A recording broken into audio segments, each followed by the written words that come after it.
The boy burst through the glass doors of Adeyemi and Associates like his life depended on it. Babatunde looked up from his case files to see a skinny teenager in a faded blue shirt standing in his reception area. The kid's glasses were crooked and his chest heaved like he'd been running. "Sir, please, I need your help." Adebayo pushed his glasses up his nose with shaking fingers. "My mother, she's in detention and she didn't do what they say she did." Babatunde's secretary had already left for the day. The office felt too quiet except for the hum of the air conditioning unit that never quite cooled the room properly. "Slow down." The lawyer set down his pen and leaned back in his chair. "What's your name?" "Adebayo Okafor." "My mama is Folika Okafor." The words tumbled out fast. "They arrested her 3 weeks ago. They say she stole money from the Riverside Women's Cooperative, but she would never—" "How much money?" 2.3 million naira. Babatunde whistled low. "That wasn't petty theft. That was serious prison time. And you think I can help because—" Adebayo reached into his back pocket and pulled out a crumpled envelope. His hands shook as he counted out wrinkled 20 and 50 naira notes. "I have 8,000 naira. I know it's not enough, but I can get more. I work at Mama Kemi's food stall after school and I can—" "Kid," the attorney held up his hand. "My consultation fee alone is 15,000. A case like this would cost at least 200,000, maybe more." The boy's face crumpled. For a second, he looked like he might cry, but then his jaw tightened and he straightened his shoulders. "Then I'll get 200,000. "How exactly?" "I don't know yet, but I will." Adebayo's voice cracked slightly. "She's all I have, sir. And she's innocent." The lawyer had heard that line 1,000 times. Every mother, father, brother, sister was innocent according to their families. But something about the kid's desperation made him pause. "What makes you so sure she didn't take the money?" Adebayo pulled out a battered exercise book with pages falling out of the binding. The cover was held together with tape. "I've been investigating. Look." He opened the book to reveal pages of handwritten notes, photocopied bank statements, and what looked like photographs taken with a cheap phone. "You've been investigating?" Babatunde couldn't hide his surprise. "Every day since they arrested her. I go to the cooperative, I talk to the other women, I watch the bank." The teenager flipped through pages covered in his careful handwriting. "The man who discovered the missing money, Mr. Adebola Ogundipe, he drives a brand new Mercedes, but he's supposed to be just a volunteer auditor."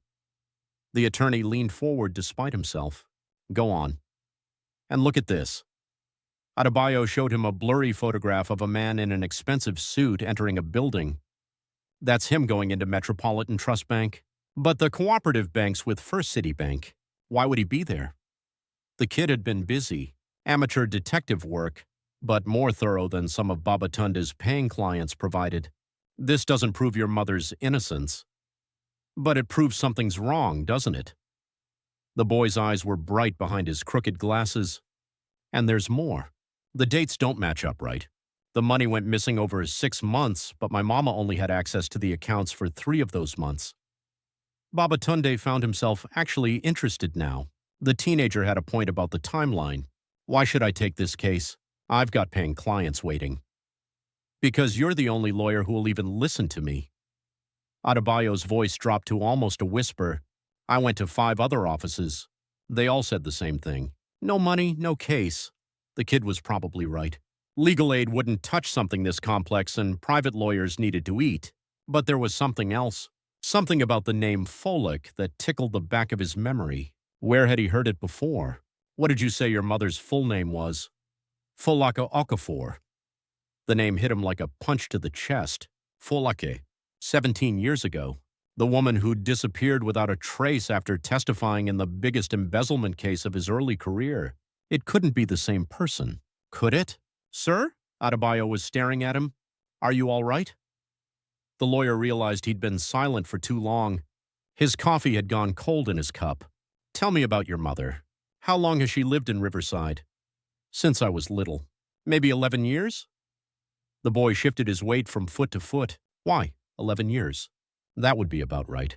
If Folake Adeyemi had changed her name to Folake Okafor and gone into hiding—" "What's your mother's maiden name?" "I don't know, sir. She never talks about before we moved to Riverside." Adebayo's brow furrowed. "She says the past doesn't matter." But it did matter. If this was the same Folake, then she wasn't just some random woman accused of theft.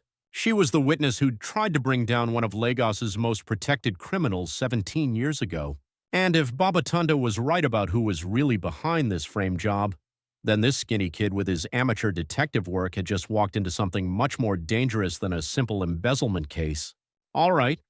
The attorney stood up and reached for his jacket. I'll take the case. Adebayo's face lit up. Really? But the money, we'll figure out the money later. Babatunde was already moving toward the door. Right now, I need to see your mother. Tonight. Because if Folake Okafor was really Folake Adeyemi, then someone very powerful wanted her silenced permanently, and that someone had just made a very big mistake. The detention center smelled like disinfectant and despair. Babatunde followed the guard down a narrow corridor lined with metal doors. His shoes echoed against the concrete floor. Adebayo walked beside him, clutching that battered exercise book like a lifeline. 15 minutes, the guard announced, unlocking a door marked Consultation Room 3. No physical contact. Folake sat at a metal table bolted to the floor. She wore an orange detention uniform that hung loose on her small frame. When she looked up, the lawyer's breath caught in his throat. It was her. 17 years older, thinner, with worry lines around her eyes. But definitely her. Mama! Adebayo pressed his palms against the reinforced glass that separated them. This is Mr. Adeyemi. He's going to help us. The woman's eyes widened when she heard the name. Her hands trembled as she reached for the phone on her side of the glass. Babatunde? Her voice was barely a whisper through the speaker. Hello, Folake. He picked up his phone, mind racing.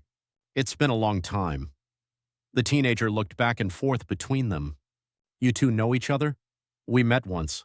A long time ago? Folake's voice was steady now, controlled. Before you were born. The lie came so easily. But Babatunde could see the warning in her eyes. Not here. Not in front of the boy. Tell me about the charges, the attorney requested. Folake straightened in her chair. I've been treasurer of the Riverside Women's Cooperative for 3 years. Last month, Mr. Ogundipe came to audit our books. He found discrepancies. What kind of discrepancies? Money transferred out of the main account into a personal account. My personal account. Her jaw tightened. Except I never made those transfers. Adebayo leaned forward. Show him the bank statements, Mama. I don't have access to anything in here. The woman's hands clenched into fists. They took everything when they arrested me. Babatunde made notes on his legal pad. Who else had access to the cooperative's accounts? The president, Mrs. Aduni, the secretary, Mrs. Bola, and Mr. Ogundipe as the auditor. But you're the only one they arrested. The transfers came from my login credentials. The bank has records showing my password was used. That was a problem. Digital evidence was hard to fight. Mama, tell him about the timing, Adebayo urged. Folake glanced at her son, then back at the lawyer. Some of the transfers happened when I was in the hospital, when Adebayo had his surgery. Can you prove you were there? Hospital records. Visitor logs, she paused. But they say I could have made the transfers from my phone. The attorney wrote faster. The prosecution had built a solid case. Too solid. What do you know about Adebola Ogundipe? Something flickered across the woman's face. Fear? Recognition? He's been auditing microfinance cooperatives across Lagos for the past 2 years. Very thorough. Very respected. The words sounded rehearsed. Mama, you're not telling him everything. Adebayo pressed closer to the glass. Tell him about the threats. What threats? Babatunde looked up sharply. There were no threats. Folake's voice was firm. Adebayo, you're imagining things. I'm not imagining anything. You've been scared for months, ever since that man started coming around the cooperative. The woman shot her son a warning look. We shouldn't discuss this here. But the lawyer was already putting pieces together. If this was the same Adebola Ogundipe from 17 years ago, then Folake had every reason to be scared. I need to see the evidence, he declared. Bank records, transfer logs, everything. The prosecutor has it all. Ms. Temalola Fashola. Babatunde knew Temalola. Young, ambitious, played by the rules. If she was prosecuting this case, she believed she had a winner. I'll request discovery tomorrow. In the meantime, don't talk to anyone about this case. Not the guards, not other detainees, nobody. Mr. Adeyemi. Fulak leaned forward. Why are you really taking this case? Adebayo doesn't have money to pay you. Their eyes met through the glass. 17 years of unfinished business hung between them. Everyone deserves a defense. Time's up, the guard called. Adebayo pressed his hand against the glass one more time. I'll be back tomorrow, Mama. We're going to get you out of here. The woman nodded, but her eyes stayed on Babatunde. Be careful, she mouthed silently. The courthouse buzzed with morning activity. The lawyer found Temalola in the prosecutor's office, surrounded by case files. She looked up when he knocked on her doorframe. Babatunde, I heard you picked up the Okafor case. She gestured to a chair. Interesting choice. My client maintains her innocence. They all do. The prosecutor pulled out a thick folder. But the evidence is pretty clear. Digital transfers, password authentication, money in her personal account. I'd like to review that evidence. Of course. Discovery is your right. She slid the folder across her desk. But I should warn you, this case is solid. Miss Okafor stole from women who trusted her. Poor women who could barely afford to save anything. Babatunde opened the folder and started reading. Bank statements, transfer records, account logs. Everything looked legitimate. Too legitimate. Who brought this case to your attention? Mr. Ogundipe filed the complaint after completing his audit. Very thorough man. He's testified in several similar cases. Similar cases. Embezzlement from microfinance cooperatives. Unfortunately, it's becoming more common. Temalola tapped her pen against her desk. People in positions of trust taking advantage of their communities. The attorney kept reading. The transfers were spread over 6 months, small amounts that wouldn't be noticed immediately. Professional work. I'll need copies of everything. Already prepared. The prosecutor handed him a second folder. The preliminary hearing is scheduled for tomorrow morning. Judge Adebayo presiding. Tomorrow? That's fast. Open and shut case. No point in dragging it out. But as Babatunde walked out of the courthouse, folder under his arm, one detail nagged at him. The bank statement showed transfers happening at all hours. 2 in the morning, 4 in the morning, 6 on a Sunday. What kind of embezzler worked those hours? He pulled out his phone and dialed Adebayo's number. Meet me at my office. Now. Is everything okay, sir? Bring that investigation book of yours. I think you might be onto something. Because if the lawyer was reading these bank records correctly, someone had been very busy framing Folake Okafor, and that someone had just made their first mistake. Adebayo spread his evidence across Babatunde's desk like a general planning battle. Look at this. The teenager pointed to a photocopied bank statement. Transfer at 3:47 a.m. on a Tuesday. Who steals money in the middle of the night? The attorney compared it to the official records Temalola had given him. The times matched exactly. Someone who doesn't want to be seen. But my mama was home with me. She's always home at night. Adebayo flipped through his notebook. And look at this one. Sunday morning, 6:23 a.m. That's when we go to early service at St. Matthew's. Can anyone verify that? Pastor Adebola takes attendance. And Mrs. Kehinde sits next to us every week. She'll remember. Babatunde made notes. Church attendance wasn't ironclad, but it was something. What else do you have? The boy pulled out his phone and scrolled through blurry photographs. I followed Mr. Ogundipe for 3 days. He goes to Metropolitan Trust Bank every Tuesday and Friday. So? The cooperative banks with First City Bank. Why does he need to go to Metropolitan Trust? Good question. The lawyer studied the photos. Adebola Ogundipe in his expensive suit, walking into the gleaming bank building. Maybe he has personal accounts there. Maybe. Adebayo's jaw tightened. Or maybe he's moving stolen money. The kid was learning to think like a lawyer. Dangerous skill at his age. Babatunde opened his laptop and searched for Adebola Ogundipe's name. The results made his blood run cold. Senior Manager, Metropolitan Trust Bank, Microfinance Division. Adebayo, look at this. The teenager leaned over his shoulder to read the screen. He works at the bank, but he told the cooperative he was just a volunteer auditor. He lied. The attorney clicked through more pages. He's been auditing cooperatives that bank with competitors, finding problems. Probably driving business to his own bank. That's illegal, isn't it? Conflict of interest at minimum. Fraud if we can prove he's manufacturing evidence. Babatunde kept searching. Adebola Ogundipe had a clean public record.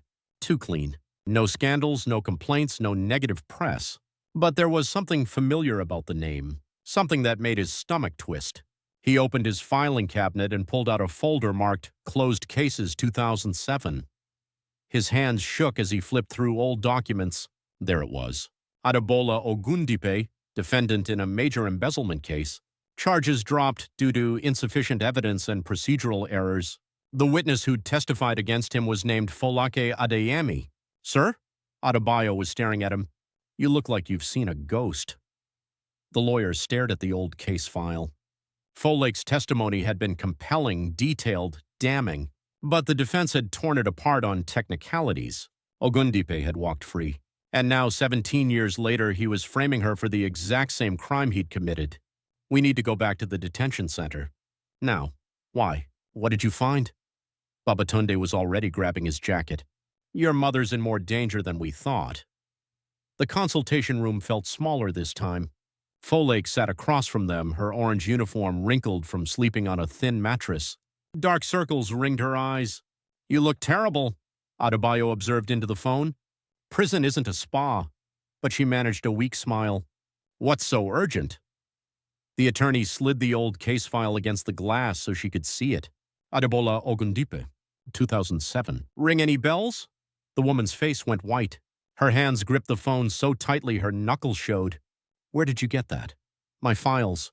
I remember the case now. Babatunde leaned forward. You testified against him. Said he embezzled 2 million naira from the mainland microfinance cooperative. The charges were dropped. Because of technicalities. Not because he was innocent. Adebayo looked back and forth between them. Mama, you knew this man before? Fola closed her eyes. It was a long time ago. Not long enough. The lawyer tapped the glass. He's framing you for the same crime he committed 17 years ago. This isn't random. This is revenge. You don't understand. The woman's voice dropped to a whisper. After the trial, he threatened me. Said if I ever showed my face in Lagos again, I'd disappear. So you changed your name and went into hiding. I had to. I was pregnant and scared and... She stopped abruptly, glancing at Adebayo. Pregnant with me? The boy's voice cracked. Is that why we moved to Riverside? Because of this man? Folake nodded slowly. I thought if I stayed quiet, kept my head down, he'd forget about me. But he didn't forget. Babatunde studied the old case file. He's been planning this, working his way up at Metropolitan Trust, positioning himself to audit cooperatives, waiting for the right moment. How did he find me? You joined the Riverside Cooperative 3 years ago, used your real first name, probably showed up in some database he had access to. Adebayo pressed his palm against the glass. Mama, why didn't you tell me any of this? Because I wanted you to have a normal life, not live in fear like I did. But now he's framing you and I still don't have a normal life. The kid had a point. We can fight this, the attorney declared. The old case file proves a pattern. Same crime, same method, same victim profile. The old case was thrown out. It proves nothing. It proves motive. And with Adebayo's evidence about the bank connections, we can show this is personal. Falak shook her head. You don't know how powerful he is now. How many people protect him? Then we make it public. Media attention. Social pressure. And put Adebayo in danger? No. I'm already in danger, Mama. The teenager's voice was steady. We all are. The only way out is through. Babatunde watched mother and son stare at each other through the reinforced glass. 17 years of secrets hanging between them. There's something else, Folak admitted finally. About the money they say I stole. What about it? Some of it. I did take some of it. Adebayo's face crumpled. Mama, no. 300,000 naira. When you needed surgery and I didn't have the money. Her voice broke. I was going to pay it back, I swear. The lawyer felt his case collapsing. How much do they say you stole total? 2.3 million.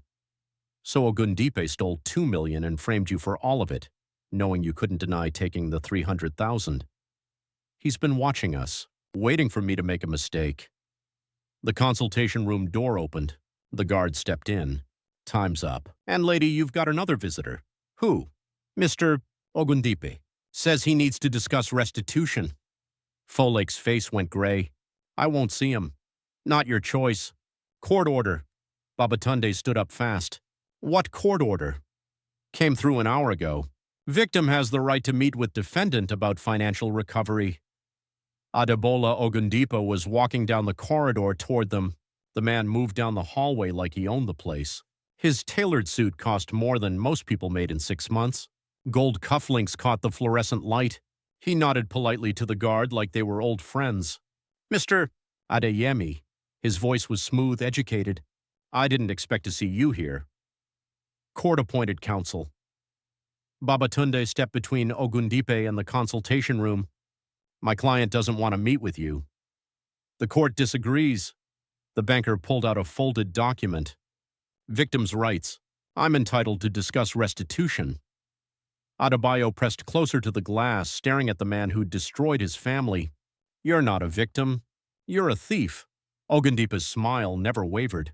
Young man, I understand you're upset, but your mother stole money from women who trusted her. She didn't steal anything. The bank records say otherwise. The attorney scanned the court order. It looked legitimate, but something felt wrong. Victim restitution meetings usually happened after conviction, not before trial. This can wait until after the hearing. I'm afraid it can't. The banker adjusted his expensive watch.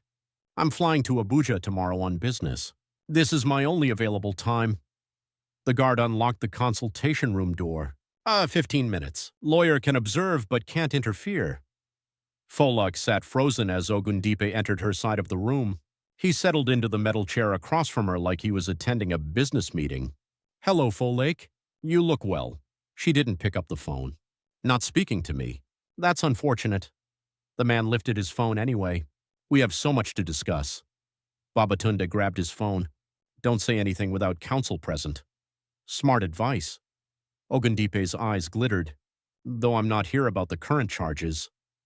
What do you want? Folake's voice was barely audible through the speaker. To reminisce. It's been, 17 years? You disappeared so suddenly after the trial. You threatened me. Did I? I don't recall making any threats. His smile was razor-sharp. I simply pointed out that Lagos could be dangerous for people who make false accusations. Adebayo gripped the phone tighter. Leave my mother alone. Your mother? Ogundipe looked at the boy with new interest. How old are you, son? 16. 16. Born in 2007, then. Interesting timing. The lawyer's blood ran cold. The man was calculating, putting pieces together. The charges against your mother are quite serious, the banker continued. 2.3 million naira. That's 10 years minimum, probably 15 with her prior history of making false statements. She never made false statements. The court disagreed, threw out her testimony as unreliable. Ogundipe leaned back in his chair. But I'm a forgiving man. I might be willing to discuss reduced restitution. In exchange for what? Silence. A guilty plea. No media attention. His voice hardened. No more wild accusations about things that happened long ago. Folake finally spoke. And if I refuse, then you'll serve the full sentence, and your son will be alone in the world. That's a threat, Babatunde declared. That's reality. The banker stood up. Think about my offer, Folake. You have until tomorrow's hearing to decide. He walked out without looking back. Babatunde's office felt like a war room at midnight. Coffee cups and case files covered every surface. Adebayo sat on the floor, surrounded by photocopies and bank statements. His eyes were red from reading small print. There has to be something, the teenager muttered. Some proof he's lying. The attorney rubbed his temples. The digital evidence is solid. Whoever set this up knew what they were doing. But you said the timing was wrong. The transfers at weird hours. Circumstantial. Not enough to prove fraud. Adebayo pulled out his phone and scrolled through photos. What about this? Him going to Metropolitan Trust every week. He works there. That's not suspicious. But he lied to the cooperative about being a volunteer. Conflict of interest, not criminal fraud. The boy's shoulders sagged. So we have nothing. Babatunde stared at the old case file from 2007. Something nagged at him, some detail he was missing. Tell me about your mother's surgery story. The 300,000 naira. Last year. I had appendicitis, but it got infected. Emergency surgery at Lagos University Teaching Hospital. Adebayo's voice was quiet. She didn't have insurance. They wanted payment up front or they wouldn't operate. And she took the money from the cooperative. She said she'd pay it back when she got her sewing contract money. But then this happened. The lawyer made notes. The hospital would have records. Proof that Folake had a legitimate reason to access funds, even if she'd done it wrong. What's the exact date of your surgery? March 15th. Why? Babatunde pulled out the bank records and found March. There it was. A transfer of exactly 300,000 naira on March 14th. But there were other transfers that month. Larger ones. Adebayo, look at this. The teenager crawled over to peer at the documents. March 10th, 500,000. March 20th, 400,000. March 25th, 600,000. The attorney traced the entries with his finger. Someone was very busy that month. While I was in the hospital. While your mother was at your bedside. Babatunde felt pieces clicking into place. She took 300,000 for your surgery, but someone else took 1.5 million that same month and made it look like part of the same pattern. Ogundipe. Has to be. He had access to the audit records, knew when your mother made her withdrawal, used it as cover for his own theft. Adebayo's eyes lit up. Can we prove it? Maybe, if we can show she was physically at the hospital during some of those other transfers. Visitor logs, security cameras, medical records. Exactly. The lawyer was already reaching for his phone. I'm calling the hospital now. But before he could dial, his office door burst open. 2 police officers stood in the doorway. Behind them was a man in an expensive suit Babatunde didn't recognize. Babatunde Adeyemi. Yes.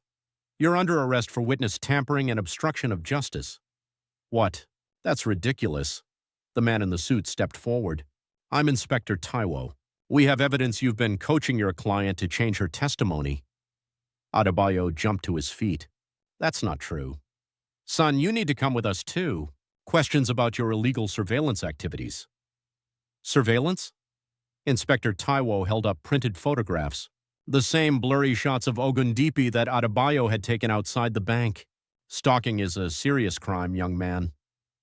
As the handcuffs clicked around the attorney's wrists, he saw Adebayo's notebook lying open on the floor. All their evidence scattered and useless. Ogundipe had been one step ahead the entire time.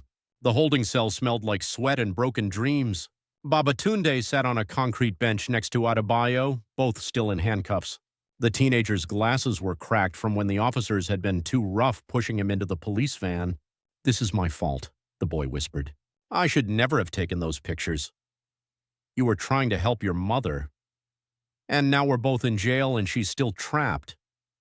A guard banged on the bars. Adeyemi, your bail hearing's in 10 minutes. They were led into a cramped courtroom that smelled like old wood and disappointment. Judge Adebayo sat behind a desk covered in case files, looking tired and overworked. Charges of witness tampering and obstruction of justice, the prosecutor read. The defendant was caught coaching his client to change her testimony. That's not what happened, the attorney protested. You'll have your chance to speak. The judge barely looked up.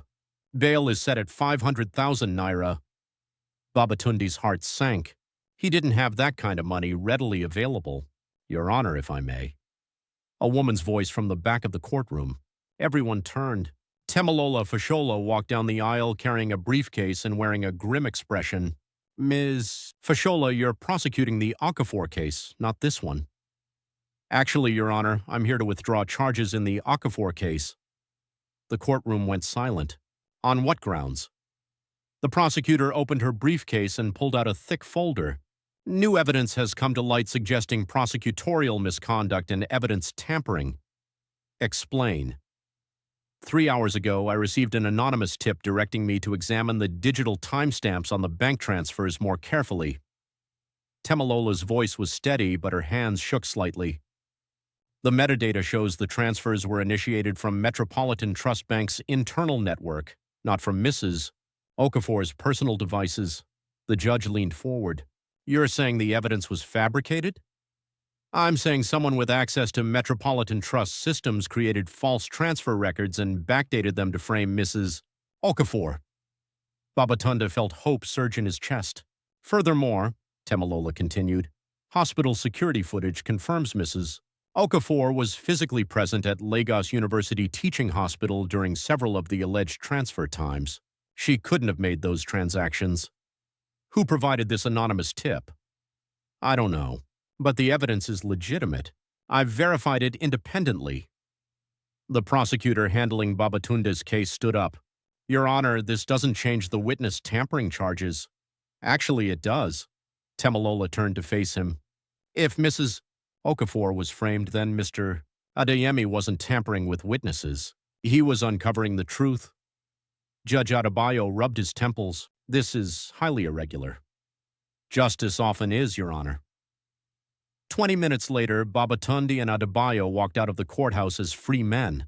I don't understand, the teenager said, pushing his cracked glasses up his nose. Who sent that anonymous tip? Someone who wanted the truth to come out. They hurried toward the detention center. If Temalola was dropping charges, Folick should be released within hours. But when they arrived, they found chaos. Police cars surrounded the building, ambulances, news vans. What's happening? The attorney grabbed a guard he recognized. Incident in the detention center. Someone attacked one of the prisoners. Babatunde's blood turned to ice. Which prisoner? Can't say. Family only. I'm her lawyer. This is her son. The guard looked around nervously, then leaned closer. Folick Okafor. Someone got to her in the common area. She's alive, but barely. Adebayo made a sound like a wounded animal. They ran toward the medical wing, pushing through crowds of reporters and police officers. A doctor in scrubs stopped them at the door. Family. Her son and lawyer. She's stable. Knife wound to the abdomen, but it missed the major organs. She'll recover. Can we see her? 5 minutes. She's heavily sedated. Folick lay in a narrow hospital bed, tubes and wires connected to her pale body. Her eyes fluttered open when she heard their voices. Adebayo? I'm here, Mama. The boy took her hand carefully. You're safe now. The charges? Dropped, Babatunde announced. Temalola found evidence proving you were framed. How? Someone sent her the real bank records. Showed the transfers came from inside Metropolitan Trust. The woman's eyes widened. That's impossible. Ogundipe would never leave evidence. Maybe he didn't. Maybe someone else at the bank got tired of covering for him. A nurse appeared in the doorway. I'm sorry, but you need to leave. The patient needs rest. As they walked back down the corridor, the attorney's phone buzzed. Text message from an unknown number. Meet me at the Metropolitan Trust parking garage. Level 3. Come alone. I have more evidence. Who is it? Adebayo tried to read over his shoulder. I don't know. It could be a trap. Probably is. Babatunde pocketed his phone. But we need that evidence. Then I'm coming with you. Absolutely not. You've been through enough. She's my mother. I'm coming. The parking garage was nearly empty at 7 p.m. Their footsteps echoed off concrete walls as they climbed to level 3. Fluorescent lights flickered overhead, casting strange shadows between the parked cars. I don't like this, Adebayo whispered. Stay close. A figure stepped out from behind a black Mercedes. Woman in a business suit, nervous but determined. Mr. Adeyemi, yes? I'm Sarah Okonkwo. I work in IT at Metropolitan Trust. She clutched a laptop bag against her chest. I sent the evidence to the prosecutor. Why? Because I've been watching Ogundipe steal from poor people for 2 years, creating fake audits, manufacturing evidence, destroying lives. Her voice shook with anger. I couldn't stay silent anymore. What do you have? Sarah opened her laptop. Everything.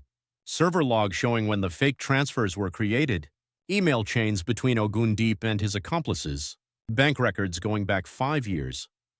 Accomplices. 3 other managers. They've been running this scam across Lagos, targeting microfinance cooperatives. She turned the screen toward them. Your mother wasn't the first victim. She was just the unluckiest. Adebayo stared at the evidence. Names, dates, amounts. Dozens of people framed for crimes they didn't commit. Why come forward now? Because Ogundipe ordered the attack on your mother, said she was getting too much attention, needed to be silenced permanently. Sarah's hands trembled. I realized he'd kill anyone who threatened him. You have proof he ordered the attack? Recorded phone call. He thought the line was secure, but I monitor all executive communications. She clicked a file. Ogundipe's voice filled the garage, cold and calculating. The woman needs to disappear. Make it look like a prisoner dispute. No connections to us. That's attempted murder, Babatunde declared. It's enough to destroy him. Sarah closed the laptop. But I need protection. When this comes out, he'll come after me too. We'll make sure you're safe. A car engine roared to life somewhere below them. Then another. They found us, Sarah whispered. Black SUVs were racing up the garage ramps, tires squealing against concrete. Ogundipe had come to finish what he started.